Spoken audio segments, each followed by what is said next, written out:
ठीक। UP police constable के भावी सिपाही, ध्यान दें 23 अगस्त की फर्स्ट शिफ्ट परीक्षा के एनालिसिस देखे हिंदी। एक और अग्रही लखी एक और मृगराय, बिकल बटोही बीछी परियो मूर्छा खाए। तो देखिए कौन सा रस में पढ़ाया हुआ क्वेश्चन था, तो इसमें है भयानक रस। कौन सा है? भयानक रस। निम्नलिखित में से कौन सा शब्द अलंकार नहीं है? तो शब्द अलंकार कितने बताए थे? तो शब्द अलंकारों की संख्या बताई थी 5 होती है। कौन कौन? अनुप्रास अलंकार, अनुप्रास के बाद है, अनुप्रास के बाद है यमक अलंकार, और यमक के बाद है श्लेष अलंकार, और श्लेष के बाद है वक्रोक्ति अलंकार, और वक्रोक्ति के बाद है बीप्सा अलंकार। बीप्सा अलंकार यदि आएंगे तो अगले नेक्स्ट शिफ्ट में ये क्वेश्चन आएंगे। और देखें रूपक अलंकार इसमें कौन सा नहीं है? तो रूपक अलंकार नहीं है।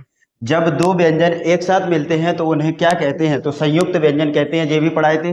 अंतस्थ, अंतस्थ व्यंजनों की संख्या होती है 4, या, रा, लावा, अंतस्थ व्यंजन कहलाते हैं। और महाप्राण होते हैं, महाप्राणों की संख्या 2 और 4, अल्पप्राण होते हैं 1, 3, 5, 135 अल्पप्राण होते हैं संयुक्त व्यंजन। नेक्स्ट क्वेश्चन देखें। अगम और आगम शब्द का सही युग्मार्थ क्या है? अगम और आगम का क्या है? तो उत्पत्ति और दुर्लभ होता है। मूक का अनेकार्थक शब्द कौन सा नहीं है? मूक। मूक तो मूक होता है, शांत भी होता है। मूक शांत भी होता है, मूक गूंगा भी होता है, और मूक चुप भी होता है। तो इसमें है विवश, तो विवश नहीं है। निजवाचक सर्वनाम का प्रयोग किस वाक्य में हुआ है? अपनों से क्या छिपाना। फिर है आप भला तो जग भला, यह मेरी निजी पुस्तक है। आज अपनापन है, तो यह मेरी निजी पुस्तक है, इसमें निजवाचक सर्वनाम है। सर्वनाम के भेद कितने होते हैं? सर्वनाम के कितने भेद होते हैं? सर्वनाम के 6 भेद होते हैं। सर्वनाम के 6 भेद होते हैं। क्या भूलूं क्या याद करूं हरिवंश राय बच्चन की आत्मकथा श्रृंखला का कौन सा भाग है? तो क्या भूलूं क्या याद करूं इसमें है पहला। इसमें आएंगे यदि आ जाए कि श्रृंखला के कितने भाग है, तो श्रृंखला के 4 भाग होते हैं। दूसरा भाग है नीड़ का निर्माण फिर अगले शिफ्ट में पूछे जाएंगे नीड़ का निर्माण फिर जी है। और तीसरा आएगा तो लिख देना कि बसेरे से दूर, बसेरे से दूर। और चौथा है 10 द्वार, सॉरी 10 द्वार।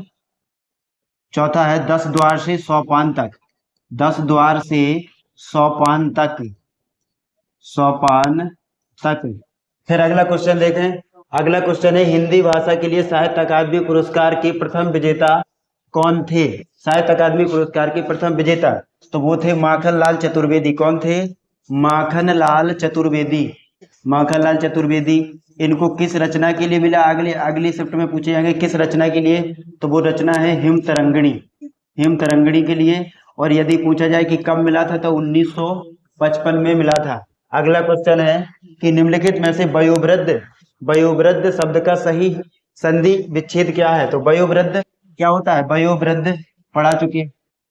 वयोवृद्ध का सही संधि विच्छेद क्या है? तो बयाह प्लस वृद्ध विसर्ग संधि, बयाह प्लस वृद्ध होता है विसर्ग संधि। फिर अगला क्वेश्चन है 2019 का साहित्य अकादमी पुरस्कार किस रचना को दिया गया था? किस रचनाकार को दिया गया था? तो ये है नंद किशोर आचार्य। कौन है? नंद किशोर आचार्य है। रमेश कुंतल को दिया गया था 2017 में। रमेश कुंतल को कब दिया गया था? 2017 में। ये क्वेश्चन पूछा ही आएगा 2017 में रमेश कुंतल को दिया है। देश प्रेम में कौन सा समास है? देश के लिए प्रेम, तो तत्पुरुष समास है। संप्रदान तत्पुरुष यदि और डीपली पूछे जाएंगे तो संप्रदान तत्पुरुष होगा। फिर जुबान पर लगाम न होना का क्या अर्थ होता है? सदैव कठोर वचन कहना, या फिर सर्वत्र अपनी बाग्मिता दिखाना, या स्पष्टवादी होना, या अनावश्यक रूप से स्पष्टवादी होना। तो अनावश्यक रूप से स्पष्टवादी होना जुबान पर लगाम न होना का अर्थ होता है। निम्नलिखित में से कौन सा अमृत शब्द का पर्यायवाची नहीं है? तो अमृत का सौम भी होता है, अमी भी होता है, सुधा भी होता है, लेकिन क्षीर नहीं होता है। फिर है कौन सा वर्ण दंत वर्ण नहीं है? तो दंत से कौन से नहीं बोला जाता? तो टावर, टावर्ग को कहाँ से बोला जाता है? टावर्ग को बोला जाता है मूर्धा से, जे इसमें नहीं था। फिर है मैंने आम खा लिया है वाक्य में प्रयुक्त काल क्या है? सामान्य भूतकाल है, पूर्ण भूतकाल है, आसन्न भूतकाल, या अपूर्ण भूतकाल। तो इसमें है आसन्न भूतकाल की बात कही गई।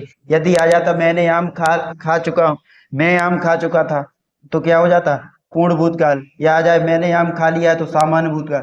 ठीक। किसी एक में ही आस्था रखने वाला वाक्यांश के लिए एक शब्द, उसको क्या कहते हैं? तो उसको कहते हैं अनन्य कहते हैं, उसको अनन्य कहते हैं। उसको अनन्य कहते हैं। अगला क्वेश्चन देखें।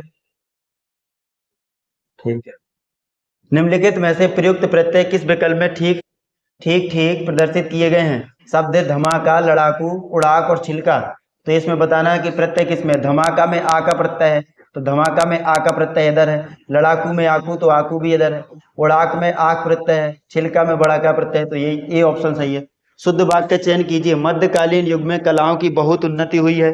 फिर है साहब ने कहा कि, छोटी की और की के बाद कॉमा आ गया, तुझे गलत है। उसके बाद है इस समय मोहन की आयु 20 वर्ष है, तो समय आयु की जगह आना था यहाँ पर अवस्था। फिर है वे चाहे भले ही न आए पर तुम्हें आना होगा, इसमें कॉमा का प्रयोग कर दिया, ये भी गलत है। इसमें सही है ए ऑप्शन, मध्यकालीन युग में कलाओं की बहुत उन्नति हुई है। फिर अगला क्वेश्चन देखें। 76 क्वेश्चन देखें। सदा एक वचन में प्रयुक्त होने वाले शब्दों को चुनिए। तो वर्षा, जनता, प्राणवाल, होश, लोग और हस्ताक्षर और जनता। तो हस्ताक्षर और जनता जो है, वर्षा और जनता, सॉरी, वर्षा और जनता, ये ऑप्शन इसका सही है। वर्षा और जनता जो सदा एक वचन में प्रयोग होने वाले। बाकी जितने भी हैं ऑप्शन प्राण और बाल ये भी अगली शिफ्ट में पूछे जाएंगे। प्राण और बाल, होश लोग ये सभी पढ़ाए हुए थे। फिर जनता, और जनता के बाद है हस्ताक्षर। तो जितने भी जी हैं, इसके बाद और भी है अक्षत और एक है आंसू, ये भी पढ़ के जाना। आगे पूछे जाएंगे कि निम्नलिखित में से कौन से बहुवचन शब्द सदा बहुवचन में प्रयोग किए जाने वाले शब्द हैं। ठीक। राजा शब्द के लिए पर्यायवाची शब्द चुनिए। तो गोविंद, लंकेश, रघुवीर, नरेंद्र। तो नरों में जो इंद्र होता है उसे राजा कहते हैं। नरों में जो इंद्र होता है उसे राजा कहते हैं। कैसा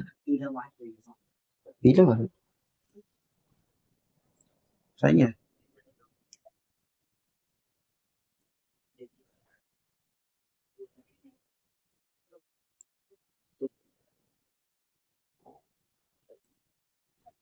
निम्नलिखित में से वाक्यों के शुद्ध रूप का चयन कीजिए। भारत में अनेक जातियां हैं, तो भारत में अनेक जातियां हैं, यही सही है। क्योंकि अनेकों का प्रयोग गलत है, बता चुके थे। अनेकों की जगह क्या आता है, अनेक आता है। ठीक। तो भारत में अनेक जातियां। विस्मय बोधक चिन्ह बताइए। विस्मय बोधक चिन्ह, तो विस्मय बोधक चिन्ह ये है। विस्मय बोधक चिन्ह। अब क्वेश्चन आएगा कि प्रश्नवाचक चिन्ह कौन सा है, तो प्रश्नवाचक चिन्ह ये पढ़ के जाना। प्रश्नवाचक चिन्ह अगर आ जाए, उद्धरण चिन्ह कौन सा है। उद्धरण चिन्ह अगली नेक्स्ट शिफ्ट में पूछे जाएंगे। उद्धरण चिन्ह, तो उद्धरण चिन्ह बना के आना है ऐसे। अगर आ जाए अवतरण चिन्ह कौन सा है, अवतरण चिन्ह, तो ऐसे बना के आना। अगर क्वेश्चन आ जाए कि विवरण चिन्ह कौन सा है, विवरण चिन्ह, तो विवरण चिन्ह ये है। इसमें शायद आया भी है, विवरण चिन्ह भी पूछा गया इसमें। ठीक। तो विस्मयादिबोधक चिन्ह कौन सा है, तो विस्मयादिबोधक चिन्ह बी ऑप्शन सही है। निम्नलिखित किस वाक्य में अच्छा शब्द का प्रयोग विशेषण के रूप में हुआ है। अच्छा तुम घर जाओ, इसमें नहीं हुआ है। अच्छा है वह अभी आ जाए, तुमने अच्छा किया हो, किया जो आ गए, यह स्थान बहुत अच्छा है। तो विशेषण का क्या है, यह स्थान की विशेषता बता रहा है कि यह स्थान कैसा है, बहुत अच्छा है। प्रेम सागर के रचनाकार क्या है, प्रेम सागर। प्रेम में लोग पढ़ के लल्लू हो जाते हैं, तो प्रेम सागर का मतलब क्या है, प्रेम सागर लल्लू लाल की रचना है। प्रेम सागर किसकी रचना है, ये लल्लू लाल की रचना है। प्रेम सागर लल्लू लाल, ये ऑप्शन सही है। अनावृत शब्द का समभिन्नार्थक शब्द क्या है, तो पृथ्वी, फिर है निराधार, फिर ना दोहराया हुआ या अयोग्य, ये भी पढ़ाया था। अनावर्त का अर्थ क्या होता है, अनावर्त का अर्थ क्या होता है, अनावर्त का अर्थ होता है ना दोहराया हुआ, और आवर्त का अर्थ होता है दोहराया हुआ। निम्नलिखित में से कौन सा शब्द पुल्लिंग है, तो क्षेत्र। क्षेत्र कैसा है, अच्छा है, तो पुल्लिंग शब्द है। रीति कैसी है, रीति मतलब अच्छी है, तो मतलब पूरे स्त्रीलिंग शब्द है। क्षमा कैसा है, क्षमा अच्छी है, तो स्त्रीलिंग शब्द। घटना भी अच्छी है, तो तीनों स्त्रीलिंग से क्षेत्र बस क्या है, पुल्लिंग शब्द है। वह आई हो तो मेरी चिट्ठी उसे दे देना, इस वाक्य में कौन सा काल है, तत्कालीन वर्तमान है, या सामान्य वर्तमान, या संदिग्ध वर्तमान, या संभाव्य वर्तमान। तो इसमें संभावना प्रकट हो रही है। शायद वही आई हो तो मेरी चिट्ठी उसे दे दे, जब भी हो आ जाए किसी वाक्य में तो वो संभाव्य वर्तमान को प्रकट करता है। फिर अगला क्वेश्चन है, असोच और असौच शब्द युग्म का सही विकल्प चुनिए। तो बड़ाई और अयोग्य होता है इसका, या मूर्ख और निडर होता है, या बिना सोच के। तो असोच मतलब होता है बिना सोच के, और असौच मतलब होता है अशुद्धि। फिर आगे देखें, अगला क्वेश्चन देखें। हाँ, 86 नंबर देखें। आग लगने पर कुआं खोदना लोकोक्ति का सही अर्थ है। मुसीबत आने पर घबरा जाना नहीं है। फिर है कुआं खोद कर पुण्य कमाना, फिर है जल्दी से कार्य करना, फिर है संकट के समय बचाव के लिए सोचना। तो जी बिल्कुल राइट है, संकट के समय बचाव के लिए सोचना। सं...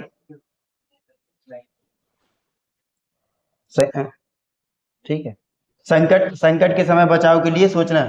फिर 87 नंबर देखें, जिसे सरलता से पढ़ाया जा सके उसके लिए क्या है। वाक्यांश के लिए एक शब्द पूछा गया था, जिसे सरलता से पढ़ाया जा सके के लिए एक शब्द होता है सुपाठ, सुपाठ होता है। फिर निम्नलिखित में से कौन से शब्द में उपसर्ग नहीं है, उपसर्ग पढ़ाए थे, उपसर्ग नहीं है। यदि आ जाए कि उपसर्गों की संख्या कितनी होती है, उपसर्गों की संख्या होती है 3, हिंदी के उपसर्ग, हिंदी के उपसर्ग, संस्कृत के उपसर्ग, और यदि आ जाए तो उर्दू के उपसर्ग। यदि इसमें पूछे हिंदी के उपसर्गों की संख्या कितनी होती है तो 13 लगा के आना। संस्कृत के उपसर्गों की संख्या 22 होती है, उर्दू के उपसर्गों की संख्या 19 होती है। अगले शब्द में पूछे जाएंगे क्वेश्चन। फिर आगे क्वेश्चन है, निम्नलिखित में से कौन से शब्द में उपसर्ग नहीं है। तो प्रभाव में प्रा उपसर्ग है, और अपवाद में अप उपसर्ग है, और पराजय में परा उपसर्ग है, लेकिन ओढ़ना में प्रत्यय है बड़ा आ, तो ओढ़ना में प्रत्यय है इसीलिए इसमें उपसर्ग नहीं है। समास का शाब्दिक अर्थ होता है, ये भी पढ़ाया था।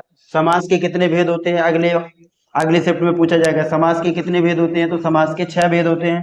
समास का शाब्दिक अर्थ होता है संक्षिप्त, समास का शाब्दिक अर्थ होता है संक्षिप्त होता है। ऊपर चले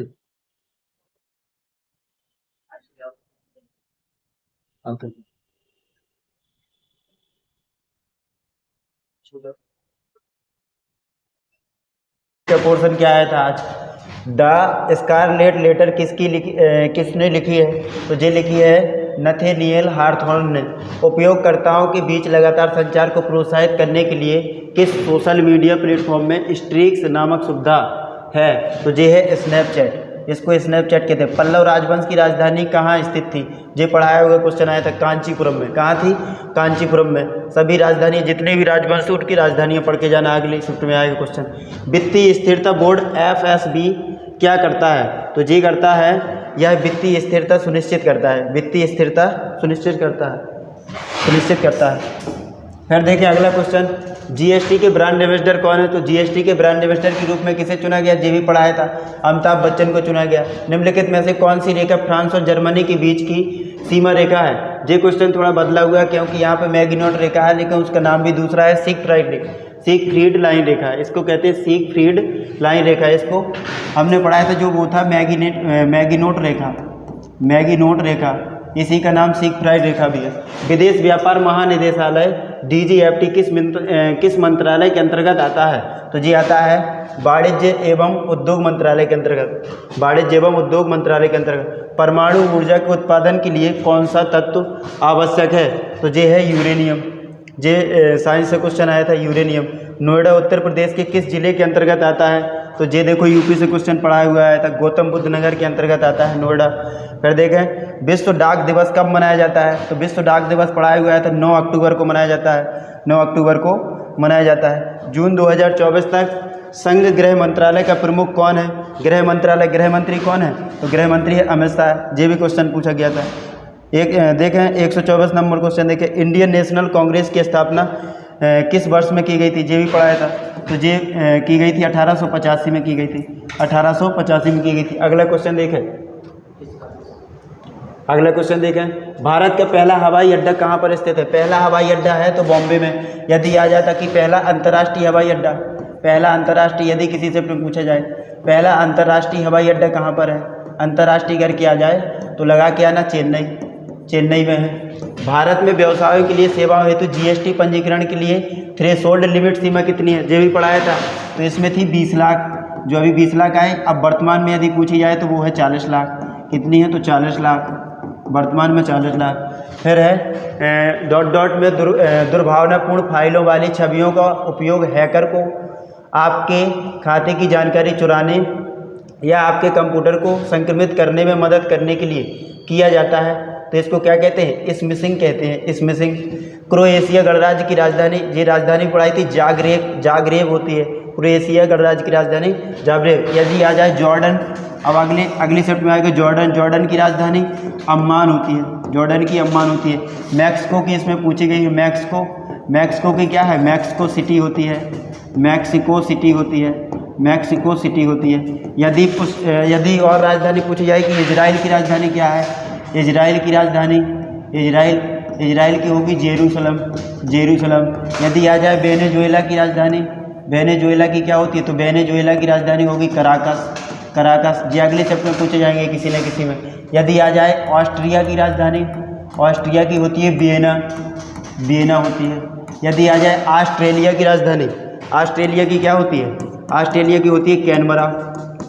ऑस्ट्रेलिया की होती है कैनबरा राजधानी, कैनबरा। यदि पूछ दी जाए अर्जेंटीना की राजधानी क्या होती है, अर्जेंटीना की राजधानी तो ब्यूनस आयर्स होती है। ये भी सब प्रीवियस ईयर में पूछे गए, ब्यूनस आयर्स होती है। अगला क्वेश्चन है, आतंकवाद से लड़ने में सूचना साझा करना किन तरीकों से महत्वपूर्ण हो जाता है। तो यह आतंकवादी संगठनों को सुरक्षा एजेंसियों द्वारा हमलों को अधिक प्रभावी ढंग से समन्वित करने में सहायता करता है, यह अन्य देशों के साथ संबंधों में सुधार करता है, यह अधिकारियों के संबंधित खतरों को अधिक तेज़ी से पहचानने में सहायता करता है, यह सेना की क्षमताओं को मजबूत करता है। तो कौन सा सही था, तो इसमें था सी ऑप्शन सही था। भारत के किस पड़ोसी देश को थंडर ड्रैगन की भूमि या थंडर बोल्ट भी कहा जाता है, ये भी पढ़ाया था।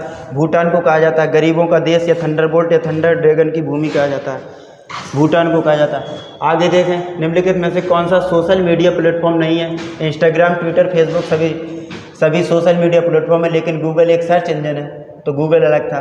निम्नलिखित में से किस प्रकार का प्रदूषण संवर्ध त्वरित न्यूट्रोफिकेशन है, तो ये है ध्वनि प्रदूषण न्यूट्रोफिकेशन है। 1946 के विमुद्रीकरण के दौरान आरबीआई के गवर्नर कौन थे, आरबीआई के गवर्नर थे सीडी देशमुख, चिंतामणि द्वारकानाथ देशमुख, उन्होंने पूरा नाम दे दिया था इसमें।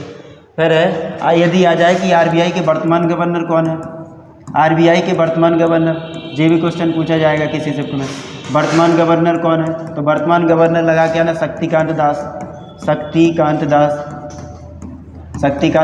यदि आ जाए आरबीआई की स्थापना कब हुई थी, तो 1935 में हुई थी। यदि आ जाए राष्ट्रीयकरण कब हुआ था, तो लगा के आना 1 जनवरी 1949 को हुआ था, 1949 को हुआ था।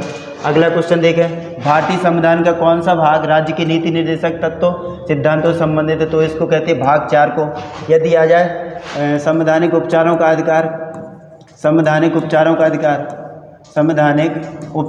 अधिकार, ये भी पूछा जाएगा, उपचारों का अधिकार, तो ये है अनुच्छेद 32 को कहते हैं, 32 को, जिसको भीमराव अंबेडकर ने संविधान की क्या कहा है, आत्मा कहा है। पुस्तक ए लाइफ मिस स्पेंड किसके द्वारा लिखी गई थी, ये हिंदी का क्वेश्चन था लेकिन इंग्लिश में आ गया था, तो ये है सूर्यकांत त्रिपाठी निराला की। यदि महादेवी वर्मा आ जाए तो महादेवी वर्मा की याद करके जाना यामा। मैथिली शरण गुप्त की आ जाए तो साकेत, भारत भारती, और एक रचना है यशोधरा।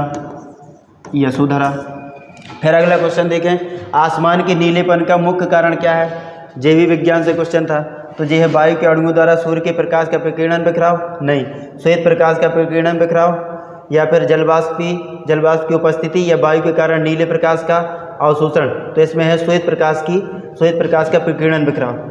रमन सुब्बा राव जिनका हाल ही में निधन हो गया किस खेल से जुड़े थे, तो ये स्टैटिक जीके से क्वेश्चन था, तो ये थे क्रिकेट से, रमन सुब्बा राव जिनका हाल ही में निधन हो गया।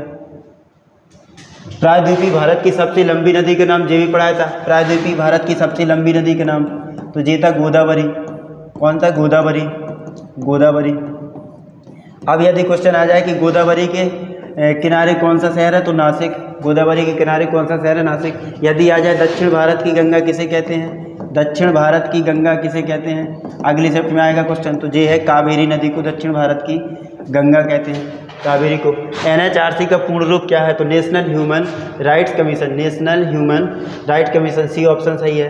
फिर वर्ष 1985 को कौन सा अंतर्राष्ट्रीय वर्ष घोषित किया गया था, तो बच्चे के लिए या महिला एडल्ट्रियन, तो ये किया गया था युवा के लिए। अब यदि आ जाए कि युवा दिवस कब मनाया जाता है, राष्ट्रीय युवा दिवस कब मनाया जाता है, तो ये मनाया जाता है 12 जनवरी को।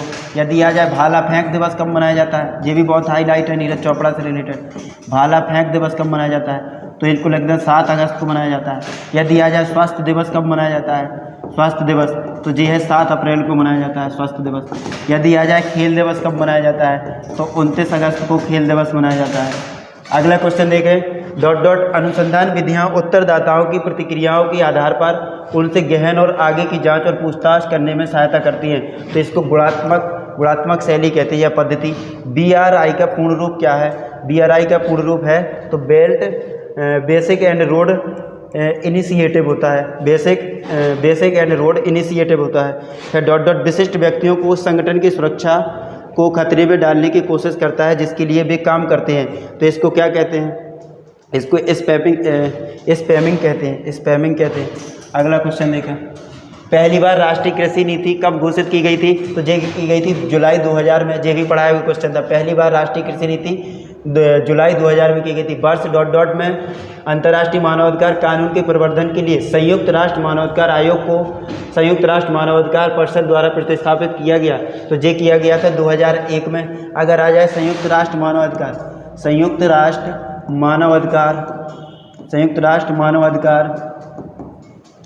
मानवाधिकार दिवस कब मनाया जाता है? तो ये मनाया जाता है 10 दिसंबर को मनाया जाता है। यदि आ जाए इसकी स्थापना कब हुई थी? तो 1948 को हुई थी। अफ्रीका के आर पार दौड़ लगाने वाले पहले व्यक्ति कौन थे? अफ्रीका के आर पार दौड़ लगाने वाले पहले व्यक्ति थे रस कुक थे। इनका भी दूसरा नाम आया था। भारतीय कृषि अनुसंधान संस्थान ने भारत में संरक्षित बासमती किस्मों की खेती के लिए किस देश के खिलाफ कानूनी कार्रवाई की मांग की गई थी? तो ये है नल्ला पाकिस्तान। फिर है कौन सा भारतीय राज्य अपनी अनूठी बार्ली चित्रकला के लिए जाना जाता है? अनूठी बार्ली चित्रकला के लिए महाराष्ट्र जाना जाता है। यदि आ जाए कि कत्थक किसके लिए जाना जाता है? कत्थक किसके लिए जाना जाता है? तो उत्तर भारत या उत्तर प्रदेश। उत्तर भारत के लिए या फिर उत्तर प्रदेश लगा के आना, उत्तर प्रदेश। यदि आ जाए कथकली केरल के लिए जाना जाता है। अगर आ जाए छऊ किसके लिए जाना जाता है? तो छऊ लगा के आना झारखंड और बिहार और साथ में है उड़ीसा मयूरभंज छऊ। फिर अगला क्वेश्चन है चिकनकारी। जे यूपी से क्वेश्चन था। चिकनकारी एक पारंपरिक कढ़ाई शैली है जिसकी उत्पत्ति उत्तर प्रदेश के किस शहर में हुई? तो ये हुई थी लखनऊ में। यदि आ जाए नवाबों की नगरी, अगली शिफ्ट में अगर नवाबों की नगरी किसे कहते हैं? तो लखनऊ को कहते हैं नवाबों की नगरी।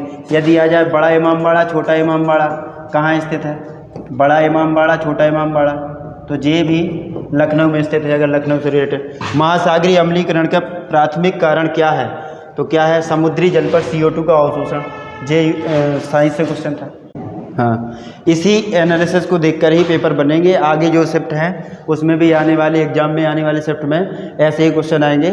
और कैरियर विजन एकेडमी को सब्सक्राइब कीजिए और लाइक कीजिए और हमारे चैनल में बने रहिए। और यदि आपको वीडियो पसंद आया है तो लाइक शेयर एंड सब्सक्राइब कीजिए और हमारे लेक्चर को डे बाई डे देखिए आप लोग।